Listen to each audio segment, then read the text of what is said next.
এই বন্যারা মুরিদদেরকে বাতাইয়া দেয়। এটার কয়েক তরিকা।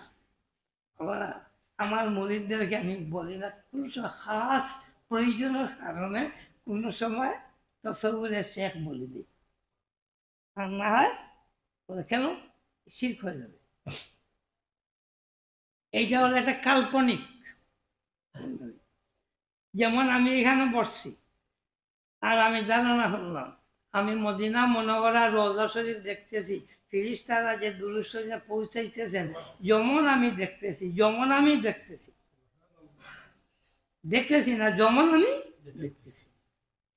কথা বুঝছেন না ব্যবধানটা? একটা হলে আমি দেখতেছি, একটা হলো কাল্পনিক।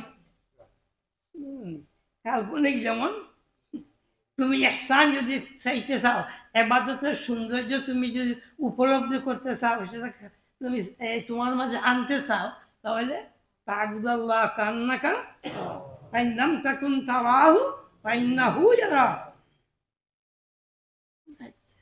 কিছু মনে হলো যেমন তুমি আল্লাহকে দেখতেছো,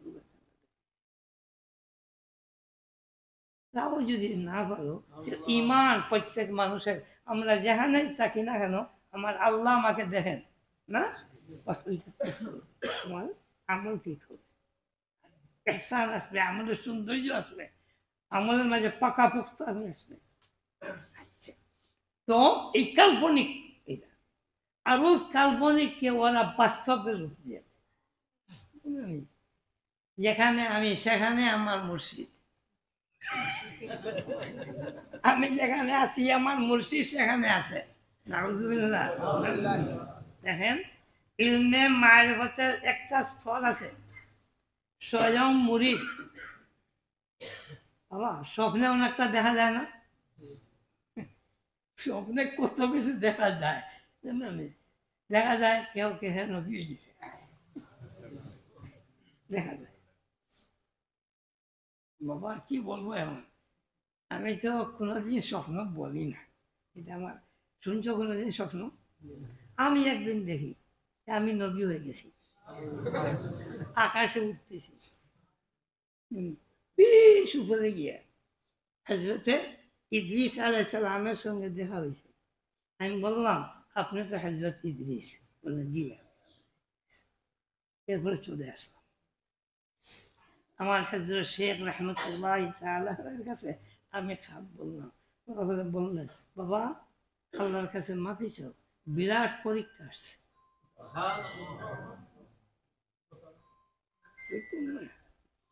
বড় সময় মারাত্মক খাপ, এটা অনুমান করা যায় একদম মারাত্মক, কিন্তু আসলে ফলাফল অনেক ভালো। আর অনুমান করা যায় আমি নবী হয়েছি, উড়া দিতেছি আকাশে, কিন্তু ফলাফলটা কি আরেকটা বলে।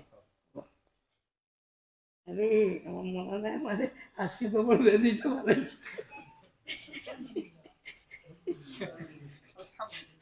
আরেকটা স্বপ্ন বলে, একজন মেয়েলোক দেখলেন পৃথিবীর মানুষে ওনার সঙ্গে জিনা করতেছে। এটা দেখার ফলে মেয়ের ভিতরে কি ভয় আসছে উন্নত দেখে, উনি বান্দি পাঠাইলেন হজরতে ইবনে সিরিন রাহমাতুল্লাহ। তোমার মতো বান্দি সেই স্বপ্ন দেখবে না, এখন রাজ পরিবার দেখতে হবে।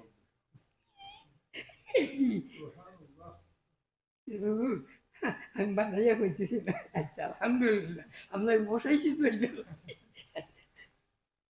এই বান্দি চলে গেল, বলল মালিকের কাছে, চিনিকে বললাম বলে দাও আমি জুবাইদা দেখছি না, বাচ্চার স্ত্রী।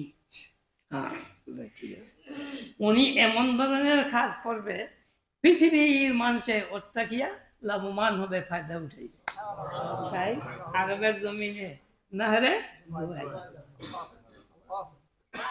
বুঝছেন অবস্থাটা, একটা দেখছি এত সুন্দর, কিন্তু ফলটা কি এই ধরনের স্বপ্নের মতো কিছু বস্তু ওইটা দেখে, বাবা দেখছি আমি রওজা শরীফ দুরূদ পড়তেছি, দেখি আমি এক নুরুল হক না, কত যে রওজা শরীফের চতুর্দিকে বসছে, সবাই পড়তেছে। এবং যদি ওইটা দেখি আমার মনে হয় তাহলে তো আমি এক না, আমি তো যথেষ্ট।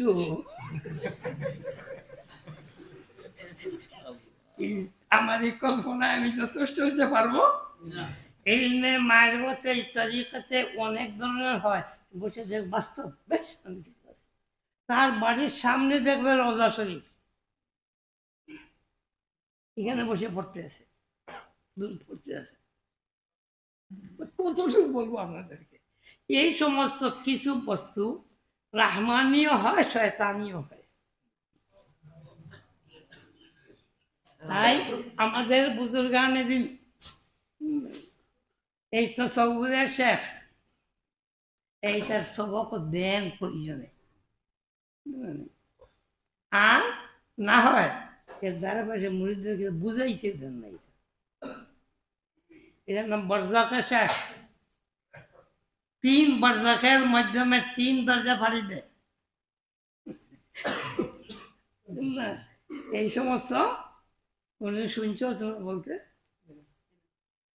বেশি লাগে, খুব বেইমান হবে এখান থেকে, এর থেকে ফির আসছে ইমান থাক।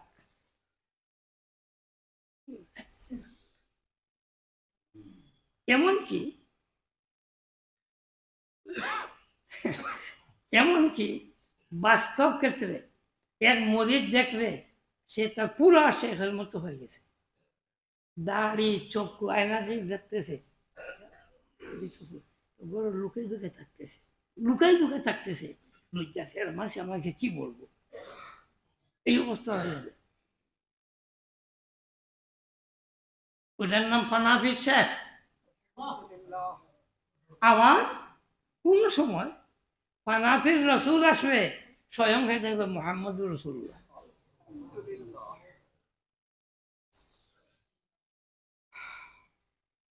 কি বলবো, কি বলবো, এমন সময় আসবে তার ওজুদ থাকবে না, তার অস্তিত্ব থাকবে না, একমাত্র আল্লাহর ওজুদ, এই ওজুদ তার মাঝে আসে যাবে।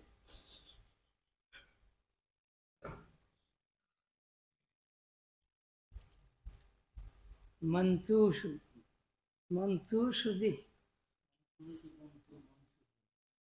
মন্থন সুদম তু জাসুদি বাদাদি কসনা গুয়ন মন দিগরম তু দিগরি। এই যা বাহ্যিক শব্দগুলা খুব ভালো, কিন্তু বুঝলে যে আল্লাহর বন্দার জবান থেকে বাইরেছে সেই আল্লাহর বন্দা যে সঠিক। কিন্তু আমার মতো লোকে যদি এইটা বাহ্যিক অর্থ বুঝে, এক বড় আলেম যদি হয়, বাবারা বিশ্ব জগতের মানুষের যে অস্তিত্ব তা মুমকিনুল ওজুদ, আর ওয়াজিবুল ওজুদ একমাত্র আল্লাহ, মুমকিনুল ওজুদ থাকা না থাকা সমান।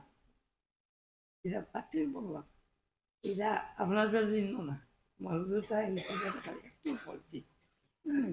এই 3 স্তর আছে, কিন্তু বাবা ওই কিছু গাছ আছে, ওই গাছে পীরের সবচেয়ে বড় প্রয়োজন, ওইখানে দুগা খাইয়া এক আল্লাহর বন্দা বেঈমান হয়ে যাবে। পীর সাহেব প্রয়োজন ওই জন্যই, কিছু কিছু স্তর আছে, জায়গা আছে, ওইখানে যাওয়ার ফলে মুরিদ বেঈমান হবে আর বলবে ঠিক হয়ে গেছে, ওই সময় পীরের প্রয়োজন। ওই যে আমি একটা স্বপ্ন বললাম না, যদি আমার হাজরত থাকতেন না আর জিজ্ঞাসা করতাম না, আমার মনে আসে আমি তো যথেষ্ট বড় পীর হয়ে গেছি। আচ্ছা বাবা না, আমি যে যথেষ্ট পীর হয়ে গেছি এটা আমার মনের ভিতরে আসে, ফিরা কি থাকবে না?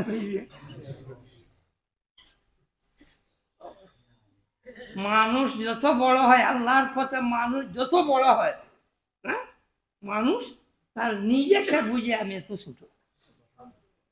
দেখেন একটা ওয়াজ শেষ মনে রাখবেন, আল্লাহর সিফত সর্বস্ত রেখে দেখেন, দুরুদে খিতাব দেওবন্দে নিষেধ হবে, আসলে নিষেধ না। কেন?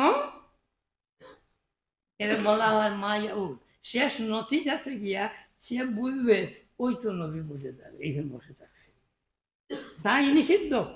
আর না হয় যদি বিল ওয়াসাতা দুরুদে খিতাব পড়ে কোনো নিষেধ নেই। মুজাদ্দিদ আল-ফিসানি রাহমাতুল্লাহ তাআলা আলাইহি দুরুদ: আসসালাতু ওয়াসসালামু আলাইকা ইয়া সাইয়্যিদি ইয়া রাসূলুল্লাহ আল্লাতী লাতী আদরিকনি। 100 বার পড়ার পরে বলবে হাক্কান আলা মান নুদি আন ইউজিব আনতা হাক্কু আন ইউজিবা ইয়া সাইয়্যিদি ইয়া রাসূলুল্লাহ।